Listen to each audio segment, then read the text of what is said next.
Dalam suatu hadis dinyatakan, pada hari kiamat Allah Subhanahu wa taala akan menjadikan contoh dari 4 hambanya. Yang pertama tentang kekayaan. Allah Ta'ala mencontohkan kepada Nabiullah Sulaiman. Kita di dalam dunia ini banyak memiliki harta sehingga lupa beribadah kepada Allah Subhanahu wa Ta'ala. Tak kala Allah Ta'ala memasukkan kita ke dalam neraka, maka kita berkata, Ya Allah, ya Tuhanku, janganlah Engkau memasukkan kami ini ke dalam neraka-Mu, ya Allah. Karena semasa dalam dunia, kami sibuk dengan harta-harta kami, ya Allah. Allah Ta'ala mengajukan contoh terhadap Nabiullah Sulaiman. Engkau lihat Nabiullah Sulaiman yang memiliki kekayaan, pangkat yang tinggi, bahasa binatang beliau menguasai, tetapi ia tidak lalai beribadah kepada Allah Ta'ala, kepadaku, kata Allah. Kemudian yang kedua, Allah Ta'ala mencontohkan kepada Nabi Yusuf alaihissalam. Kita semasa dalam dunia ini dilandakan dengan kesibukan. Sibuk dalam bekerja. Sibuk kita menjadi pembantu orang. Sehingga lalai beribadah kepada Allah Ta'ala, lupa beribadah kepada Allah Ta'ala karena dengan kesibukan yang kita rasakan. Sehingga masuk kita ke dalam neraka.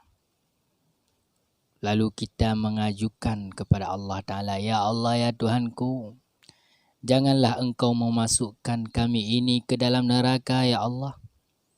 Karena kami ini semasa di dalam dunia, sibuk kami dengan membantu orang-orang lain. Sibuk dalam mencari rezeki untuk keluarga kami.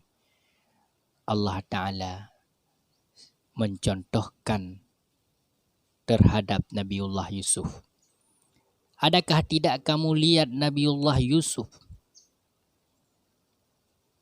Bagaimana beliau merupakan pembantu Raja Mesir yang tidak mengenal lelah. Tetapi ibadah beliau tetap beliau laksanakan. Tidak lupa beribadah kepadaku. Maka tidak ada jalan kita ini lupa beribadah kepada Allah Ta'ala disebabkan dengan kesibukan yang kita lakukan. Yang ketiga, Allah Ta'ala mencontohkan kepada Nabiullah Ayub.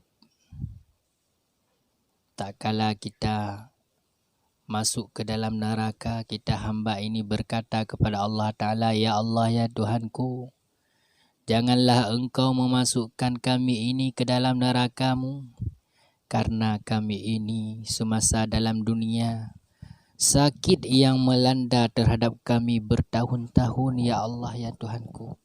Janganlah Engkau siksa kami, Ya Allah, ya Tuhanku.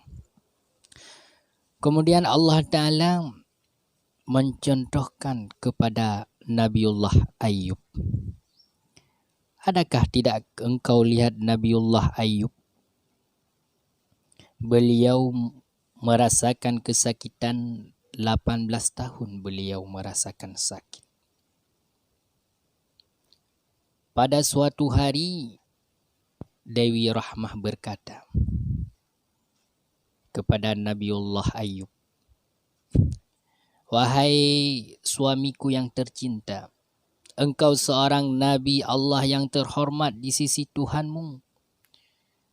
Kalau saja mau berdoa untuk kesembuhan tubuhmu, pasti Allah Ta'ala akan menyembuhkan sakitmu. Jawab Nabiullah Ayub, sudah berapa tahun masa senang kita, wahai istriku? Kemudian Siti Rahmah menjawab, kita merasakan kesenangan 80 tahun. Kata Nabiullah Ayub, sungguh malu rasanya jika aku berdoa kepada Allah mengingat masa yang ditimpa derita ujian belum seberapa dibandingkan dengan masa senang, masa sehat kita ini. Pada ketika itu tiada lagi daging pada tubuhnya yang layak disantap. Maka ulat-ulat pun saling menyantap sesamanya. Yang satunya menyantap yang lainnya dan seterusnya hingga tersisa 2 ekor ulat saja yang selalu mencari sisa daging pada tubuhnya. Namun tiada memperoleh olehnya. Maka salah seekor ulat ada yang sampai ke hati dan seekor lagi hampir mencapai kepada lisannya dan menggigitnya pula.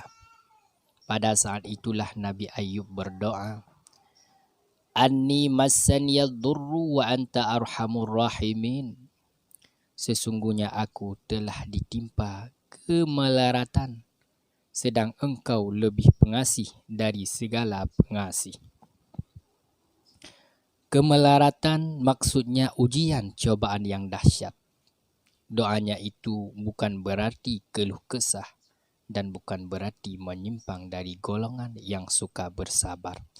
Karena Allah Ta'ala juga berfirman dalam surah Shad ayat 44, Inna wajadnahu sabira. Sesungguhnya kami dapatkan akan Nabiullah Ayub seorang hamba yang sabar.